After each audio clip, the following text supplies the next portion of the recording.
चलिए जानते हैं कि अकाउंटेंसी के अंदर आपको सीयूईटी के लिए क्या प्रिपेयर करना है।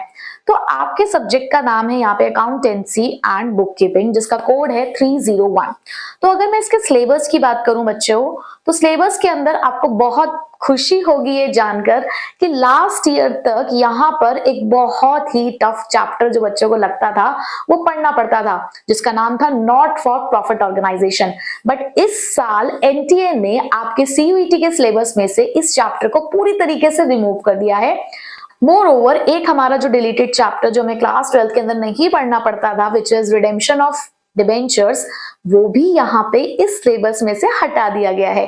तो ओवरऑल अगर मैं बात करूं तो आपका जो अकाउंटेंसी का कोर्स है वो बहुत ही ज्यादा अब बढ़िया हो गया है, एज वेल एज इजी। क्यों? क्योंकि जस्ट अभी अभी आपने क्लास 12 की अकाउंटेंसी को प्रिपेयर किया है और एग्जाम दिए हुए भी ज्यादा टाइम हुआ भी नहीं है। तो बस वही सिलेबस है आपका यहाँ पे जो आपको सीयूईटी के अंदर भी कवर अप करना है। तो चलिए पहले देख लेते हैं कि फिर भी एक बार कि क्या क्या यहाँ पर हमें कॉन्सेप्ट्स कंप्लीट करने हैं।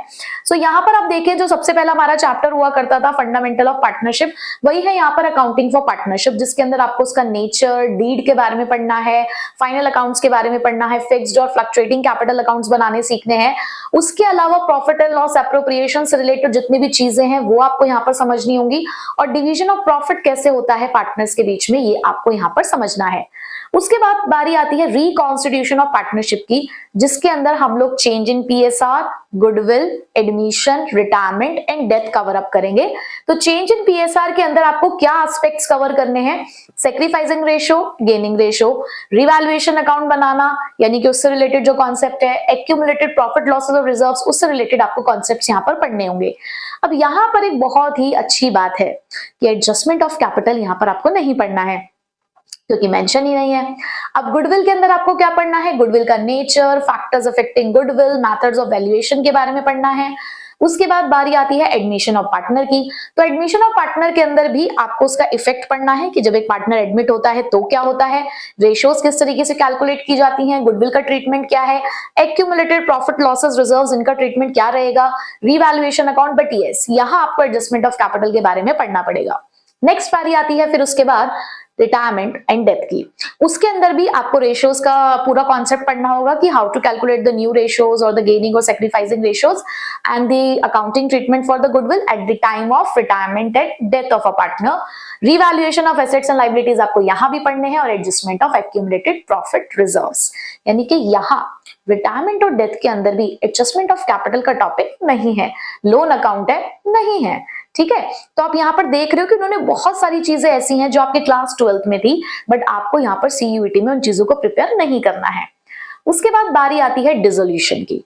अब डिसोल्यूशन के अंदर आपको मीनिंग, सेटलमेंट ऑफ अकाउंट्स पढ़ना होगा, रियलाइजेशन अकाउंट बनाना सीखना होगा, और उससे रिलेटेड जो भी चीजें हम लोग पढ़ते हैं वो सारी चीजें आपको यहाँ पर पढ़नी होंगी।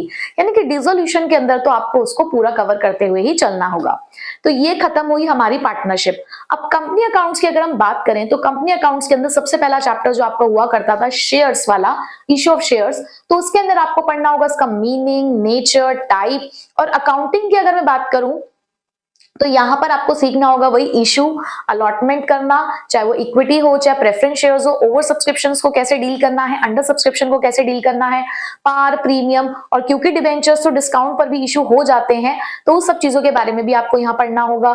Calls in advance, calls in arrears, consideration other than cash का टॉपिक है, फोर फीचर है, री इशू है, मतलब कंप्लीट आपको यहाँ पर ये सब कुछ पढ़ते हुए चलना है जो आपने क्लास 12 में पढ़ा। लाइकवाइज आपको डिबेंचर्स के लिए भी पढ़ना होगा, प्लस बैलेंस शीट में आप डिबेंचर्स और शेयर्स को कैसे रिप्रेजेंट करते हैं वो भी हमें यहाँ पर पढ़ना है। और डिबेंचर्स के लिए भी आपको पार, प्रीमियम, डिस्काउंट के बारे में पढ़ना है, और issue of debentures, consideration other than cash भी आपको यहाँ पर पढ़ते हुए चलना है। तो यहाँ पर कोलेटरल सिक्योरिटी का टॉपिक नहीं देखने को मिल रहा है। डिबेंचर्स के जो रिडम्पशन के पॉइंट ऑफ व्यू से एंट्रीज थी वो वाला टॉपिक भी हमें यहाँ पर देखने को नहीं मिल रहा है, राइट। उसके बाद बारी आती है हमारी पार्ट बी वाली बुक, यानी कि एनालिसिस ऑफ फाइनेंशियल स्टेटमेंट, जिसमें हम 5 चैप्टर्स पढ़ा करते थे, जिसमें पहला चैप्टर होता था financial statement of a company. तो यस, बिल्कुल एज इट इज वो फाइनेंशियल स्टेटमेंट आपको यहाँ पर पढ़नी होंगी।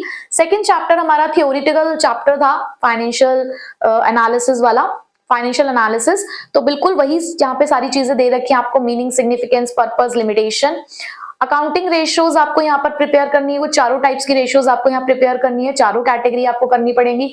Tools of financial statement analysis भी है, जहां पर कॉमन साइज और कंपैरेटिव स्टेटमेंट्स आप सीखेंगे, एज वेल एज यहाँ पर कैश फ्लो स्टेटमेंट भी है। तो जितना कैश फ्लो स्टेटमेंट आपने क्लास 12th में पढ़ा है उतना ही आपको यहाँ पर भी पढ़ना होगा। तो ओवरऑल अगर आपने सिलेबस देखा हो तो पूरा क्लास 12th का सिलेबस है, कुछ चीजें इवन बस डिलीट हुई हैं, एडिशन कुछ भी नहीं है। बट जब आप यहाँ पर अकाउंटेंसी को प्रिपेयर करेंगे तो मैं यहाँ पे आपसे यही कहूंगी कि क्योंकि ये एक ऑब्जेक्टिव टाइप पेपर है तो यहाँ पर आपको थ्योरेटिकल एस्पेक्ट्स पर ज्यादा ध्यान देना होगा, प्लस जो प्रैक्टिकल वाले क्वेश्चंस हैं उसके अंदर भी जो हमारे कॉन्सेप्ट बिल्डिंग वाली जो आप कह सकते हो जो थ्योरी होती है वो आपको ज्यादा ध्यान देनी है, क्योंकि बहुत ज्यादा कैलकुलेशन वाले क्वेश्चंस जो हैं वो सीयूईटी में अब तक नहीं पूछे गए हैं। तो आप उस चीज का ध्यान रखिएगा कि बहुत ज्यादा बड़े बड़े क्वेश्चंस को ट्राई कर रहे हैं, बहुत ज्यादा कैलकुलेटिव क्वेश्चंस अगर आप सॉल्व कर रहे हैं तो उससे हटकर अगर आप थोड़ा सा डिटेल में अगर चैप्टर को रीड करेंगे, उसके थ्योरी को पढ़ेंगे तो वो आपके लिए ज्यादा फायदेमंद होगी। So this was all about the CUET syllabus, और आज अभी फिलहाल हम लोगों ने सिलेबस को डिस्कस किया है। नेक्स्ट वीडियो के अंदर हम लोग पढ़ेंगे कि किस तरीके से हमें तैयारी करनी है, क्या पैटर्न होने वाला है।